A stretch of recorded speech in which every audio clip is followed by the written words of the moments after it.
ሰላም ሰላም እንዴት ናችሁ? ቤዛ ነኝ የሪል ስቴት የሽያጭ አማካሪ እንዲሁም ደግሞ የሽያጭ ባለሙያ ነኝ። ዛሬ ደግሞ ይዤላችሁ የመጣሁት በሲግናል የሚገኝ በጣም ሌግዠሪ የሆነ ቤት ባለ 3 መኝታ 290 ካሬ ላይ ያረፈ እጅግ ዘመናዊና በተመጣጣኝ ዋጋ የሚሸጥ ቤት ነው። እስከ መጨረሻው ተከታተሉኝ። ቪዲዮውን ስትጀምሩ ላይክ፣ ሼር እንዲሁም ደግሞ ሰብስክራይብ በማድረግ ጀምሩ። በመቀጠል አብራችሁን ተከታተሉኝና ቤቱን እንየው።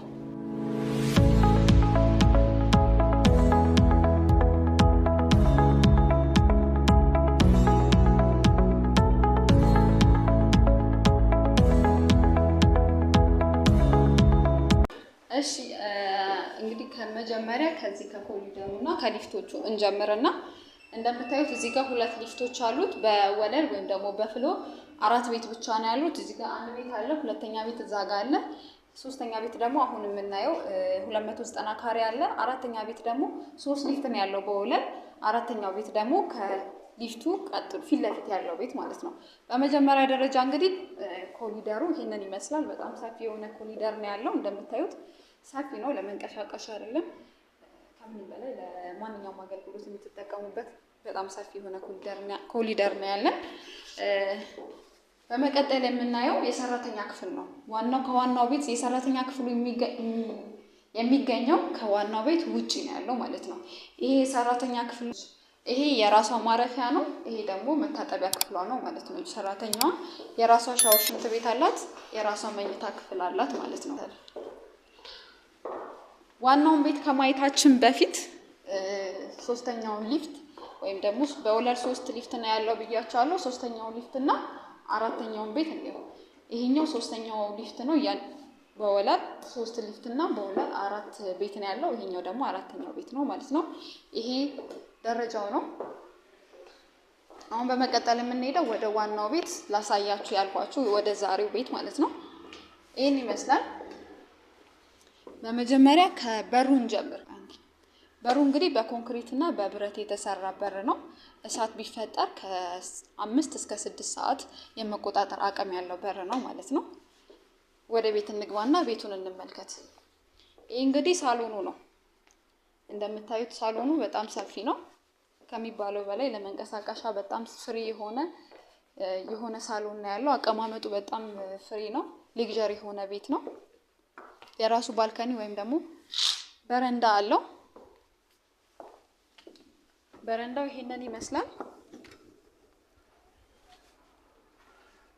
ምናልባት አሁን መሸት ያለ ሰዓት ስለተቀረጸ ላይታያችሁ ይችላል፣ ግን ከበቂ በላይ ነው። እዚህ ጋር ሻይ ቡና የምትሉበት ከእንግዳ ጋር የምትጨዋወቱበት የሆነ ቦታ ነው። በረንዳውም እንደምታዩት በጣም ሰፊ ነው። ከበቂ በላይ የሆነ በረንዳ ነው። ቪውም እንደምታዩት በጣም የሚያምር ቪው ነው ያለው። ከውጭ የሚመጣ ነፋስ መቀበያ ሻይ ቡና የምትሉበት ከእንግዳ ጋር የሚሆን ቦታ ነው ማለት ነው። ቤቱ እንደምታዩት በጣም ነው የሚያምረው። በረንዳውም እንደዚህ በጣም በሌግዠሪ ስታንዳርድ የተሰራ ቤት ነው። አቀማመጡ፣ ሴራሚኩ በጣም ከበቂ በላይ የውጭ ስታንዳርድ የተጠቀመ ቤት ነው ማለት ነው። ይሄ እንግዲህ ዳይኒንግ ወይም ደግሞ የመመገቢያ ጠረጴዛችን ነው ማለት ነው። እንደምታዩት የመመገቢያ ጠረጴዛው ከሶፋው ያን ያህል ርቀት ባይኖረውም ግን ደግሞ በጣም ያልተጠጋጋ በጣም ርቀት የሌለው ለመንቀሳቀሻ ፍሪ ተደርጎ የተሰራ ነው ማለት ነው። በሶስተኛ ደረጃ የምናየው እንግዲህ ኪችኑ ነው። ኦፕን ኪችን ያለው ቤቱ እንደምታዩት ኦፕን ኪችን ነው። በጣም ሰፊ የሆነ ኪችን ያለው በጣም በዘመናዊ መልኩ የተሰራ ኪችን ነው። ከከለር አቀማመጡ ጀምሮ እስከና አቀማመጡ ዲዛይኑ በጣም የሚያምር አቀማመጥ ያለው ሰፋ ተደርጎ የተሰራ ዘመናዊ ኪችን ነው ማለት ነው ያለው። በመቀጠል የምንሄደው ወደ ማስተር ቤድሩሙ ነው። ማስተር ቤድሩሙ ከመሄዳችን በፊት የቤቶችን እያንዳንዱ ሰርኩሌሽን ወይም መንቀሳቀሻ ቦታ እያያችሁ ነው። በጣም ሰፊ የሆነ መንቀሳቀሻ ስፍራ ያለው ቤት ነው። ይሄ እንግዲህ ማስተር ቤድሩሙ ነው። ማስተር ቤድሩሙ እንደምታዩት ነው። ከቁምሳጥኑ ስንጀምር ቁምሳጥኑ 3 ሜትር የሆነ ርዝመት ያለው ቁምሳጥን ነው። በጣም ሰፊ የሆነ ቁምሳጥን ነው ያለው። ረጅም የሆነ ቁምሳጥን ነው ያለው። ከዛ በመቀጠል የምንሄደው የራሱ ባልከኒ አለው። ባልከኒው ከዋናው ከሊቪንግ ሩሙ ጋር ሼር የሚያደርግ ባልከኒ ነው ያለው። ማስተር ቤድሩሙና ሊቪንግ ሩሙ ሼር የሚያደርጋቸው ባልከኒ ሰፊ ባልከኒ አላቸው ማለት ነው። እዚህ ጋር እንደምታዩት የራሱ ብርሃን ማስገቢያ መስኮት አለው ማለት ነው። ውጪው በጣም ቪው አሪፍ የሆነ ቪው ወይም ደግሞ የብርሃን ማስገቢያ እና ንጹህ የተፈጥሮ አየር ማስገቢያ መስኮት ነው ያለው። ከዛ በመቀጠል መንቀሳቀሻ ቦታውንም እያያችሁ ማስተር ቤድሩሙ ከበቂ በላይ ሰፊ የሆነ ማስተር ቤድሩም ነው። ከዛ በመቀጠል የምንሄደው የራሱ መታጠቢያ ክፍል አለው፣ ባዝሩም አለው ማለት ነው። ባዝሩሙ እንደምታዩት ሰፊ ነው። እያንዳንዱ ማቴሪያል ከውጭ የመጣ በጣም ሌክቸር የሆነ ማቴሪያል ነው ያለው። የራሱ መታጠቢያ ክፍል አለው። መታጠቢያ ክፍሉ እያንዳንዱ ማቴሪያሎቹ ከውጭ የመጡ በጣም ዘመናዊ ሌክቸር የሆነ መታጠቢያ ክፍል ነው ያለው ማለት ነው።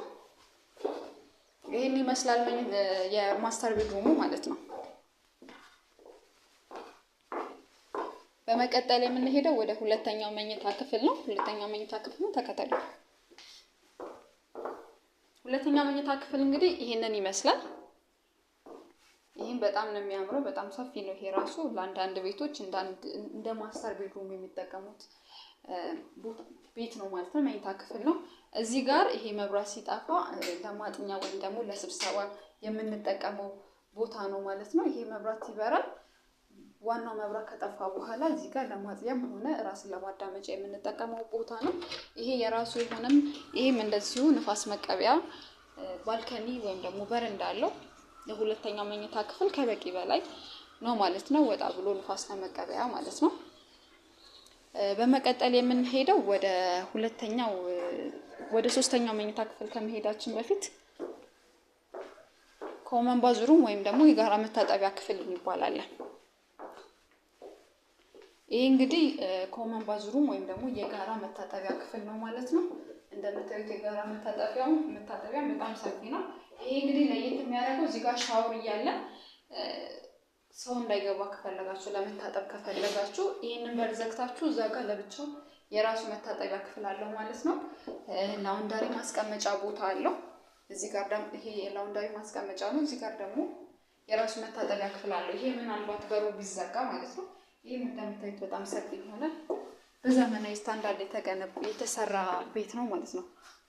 እንግዲህ በመጨረሻ ደረጃ የምናየው የልጆች መኝታ ክፍል ነው። የልጆች መኝታ ክፍል እንግዲህ እንደምታዩት ነው። በጣም በሚያምር ሁኔታ የተሰራ ነው ማለት ነው። ይሄም በጣም ሰፊ ነው። 2 አልጋ አስቀምጧል። እዚህ ጋር ከፈለጋችሁ ካብቃቃችሁት 3 አልጋ ማስቀመጥ የሚችል ቤት ነው ማለት ነው። እዚህ ጋር ማጥኛ ክፍላቸው ነው። ይሄም በጣም ሰፊ ነው። ለልጆች መጫወቻ እንዲሁም ፍሪ ስፔስ አለው ማለት ነው። ነፃ የሆነ ቦታ አለው። አልጋው 2 ነው። የራሱ ንፋስ መቀበያ መስኮት እንዲሁም ደግሞ ብርሃን ማስገቢያ መስኮት አለው። የራሳቸው ጫማ መደርደሪያ እንዲሁም ደግሞ ቁም ሳጥን አላቸው ማለት ነው። ይሄ የልጆች መኝታ ክፍል ነው ማለት ነው። ይሄ እንግዲህ የሚገኘው በመጀመሪያ ደረጃ 290 ካሬ ባለ 3 መኝታ ክፍል ነው ይሄኛው ቤት። ይሄ የሚገኘው ሲግናል ድንበሯ ሆስፒታል አካባቢ ነው የሚገኘው።